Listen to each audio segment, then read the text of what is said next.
나라가 위기에 빠졌을 때 국민들께 말씀드리는 모범이다. 논리적으로 결정하고 판단하고 설득하면서 독일을 여기까지 이끌고 온 거죠.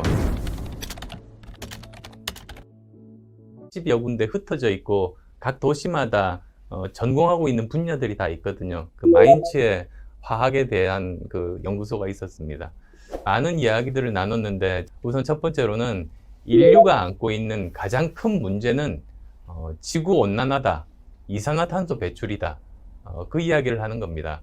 그러니까 이런 얼마 전에 통계도 났습니다만 미세먼지가 없었으면 계속 살아있을 분들이 미세먼지 때문에 돌아가시는 분들이 전 세계적으로 몇백만 명 된다는 거죠.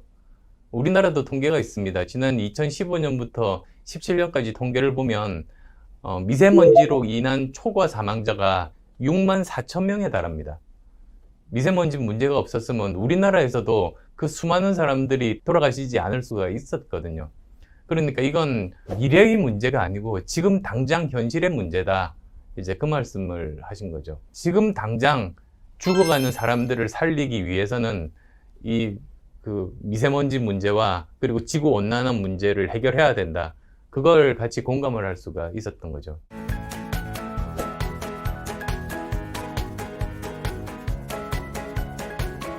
축구장 크기보다도 넓은 공장이었는데요. 여러 가지 기계들이 있고 그 기계 사이를 부품을 운반하는 로봇가 왔다 갔다 하는 거예요. 그리고 이들이 모두 다 IoT, 사물 인터넷으로 다 연결이 돼서 어떤 기계에서 어떤 부품이 얼마나 썼는지 모자라게 되면 그 부품을 알아서 이 로봇가 갖고 가서 거기에다가 실어 나르는 거죠. 그리고 그러다 보니까 굉장히 빠른 시간 내에 많은 생산이 가능하고, 그리고 또 무엇보다도 그 오류, 고장이 굉장히 줄어들었다고 그렇게 이야기들을 합니다.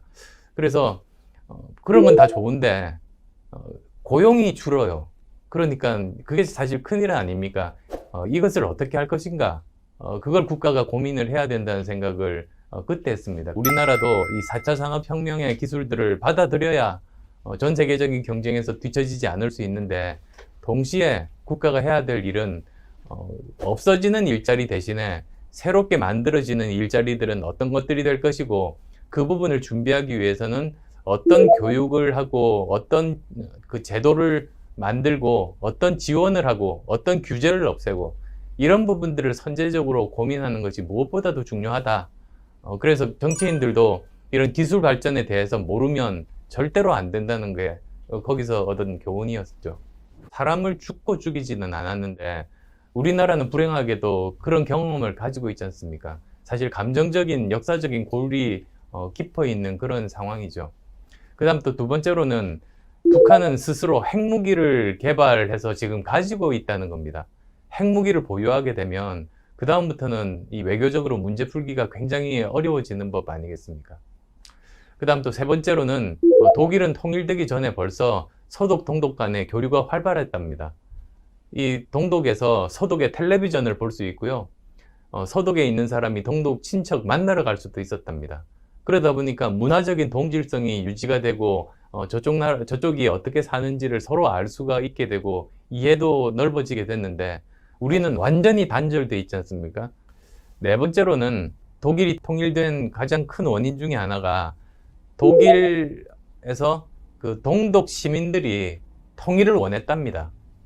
그게 굉장히 중요한 점이거든요. 이해도를 넓히고 서로에 대한 그 호감도를 높이는 게, 그래서 시기가 왔을 때는 북한 주민들이 정말로 통일을 원하는 상태를 만드는 게 정말로 중요하지 않을까, 그런 생각들을 해봤습니다. 마지막으로 다섯 번째로는 경제 규모 차이가 지금 너무 커서 독일식의 통일은 불가능하다는 겁니다. 독일은 통일될 때만 하더라도 동독이 서독의 경제 규모 4분의 1 정도였답니다. 그래서 그 돈을 전부 서독이 됐는데, 그럼에도 불구하고 그 부담이 너무너무 엄청나서요. 그 경제가 휘청하고 그 세금에 해당되는 돈을 지금도 내고 있답니다. 그 정도인데 대한민국과 북한 간의 경제 규모는 4분의 1이 뭡니까? 뭐 한 40분의 1도 더 될걸요? 그러니까 이게 그런 상태로는 도저히 불가능한 그런 상황인 거죠. 그래서 이런 독일의 통일 전문가들 말씀이 독일과 한국은 다르다 있다고 합니다. 그것은 독일은 그 정치인들은 평화에 대해서 이야기를 했지 통일에 대한 이야기를 하지 않았답니다. 어떻게 하면 지금은 서로 다른 두 나라지만 같은 민족끼리 서로 평화롭게 공존할 수 있을까?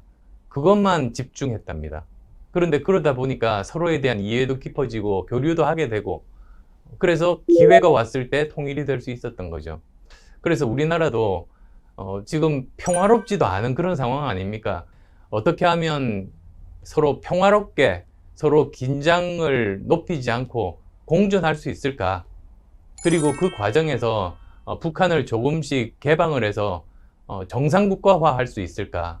이런 쪽으로 하다 보면 결국은 통일은 정말 기회가 되면 찾아오는 것이 아닐까. 저는 그렇게 생각하고 저는 남북관계 목표도 어떻게 하면 평화를 유지할 수 있을 것인가. 거기에 집중하는 것이 옳다는 게 제가 독일에서 여러 전문가들 뵈면서 얻은 교훈입니다.